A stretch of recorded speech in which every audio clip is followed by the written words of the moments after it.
please.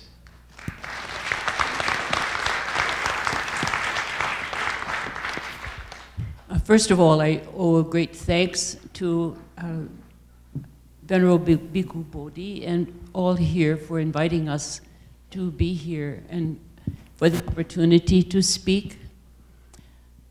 So many people, what has been mentioned so far is so, shades of it have already appeared in what I had in mind to say. I thought, first of all, there's the word of peace from Pope Francis. But when I looked through some of his writings, in 2013, he wrote an exhortation, which was called The Joy of the Gospel. So what I'm going to read from that Joy of the Gospel is in terms of an exhortation to us and to the world with regard to peace. He says, and this is a quote that he makes, "Peace is founded not only on respect for human rights, but also on respect for the rights of peoples. Sadly, even human rights can be used as a justification for an inordinate defense of individual rights or the rights of richer peoples. With due respect for the autonomy and culture of every nation, we must never forget that the planet belongs to all people and is meant for all people.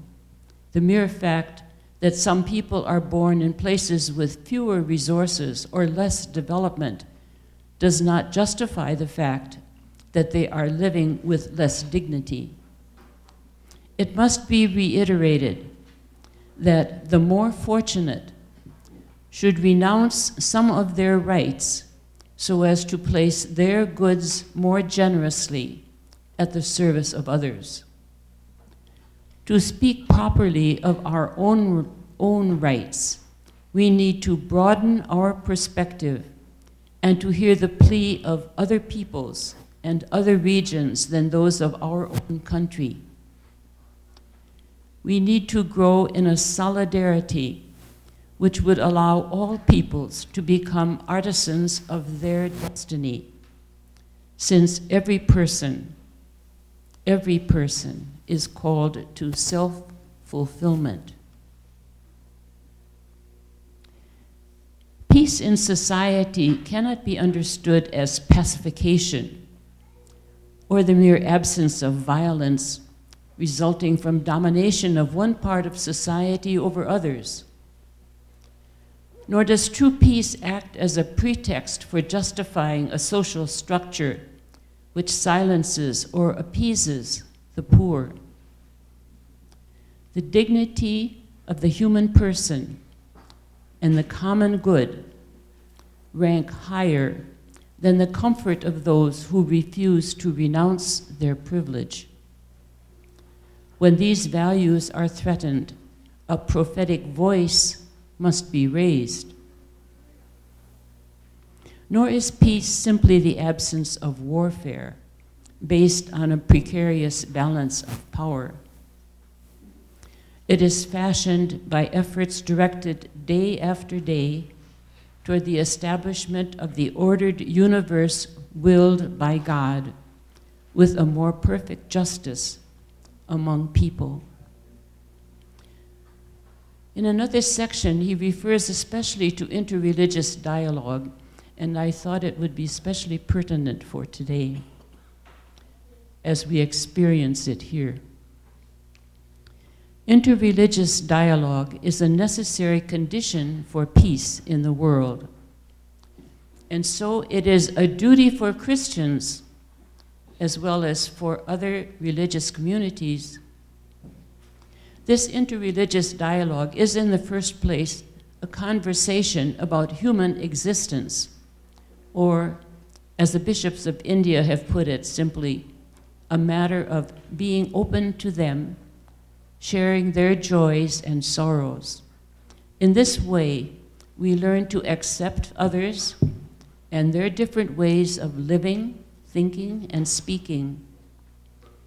we can then join one another in taking up the duty of serving justice and peace, which should become a basic principle of our exchanges.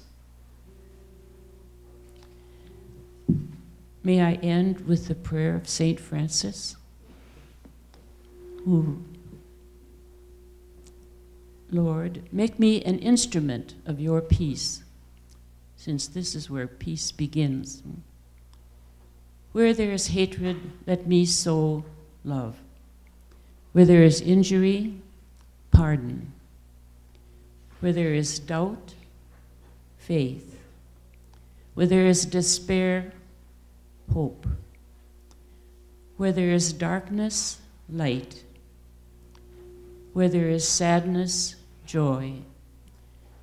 O Master, grant that I may not so much seek to be consoled as to console, to be understood as to understand, to be loved as to love. For it is in giving that we receive, and it is in pardoning that we are pardoned, and it is in dying that we are born to eternal life. Thank you.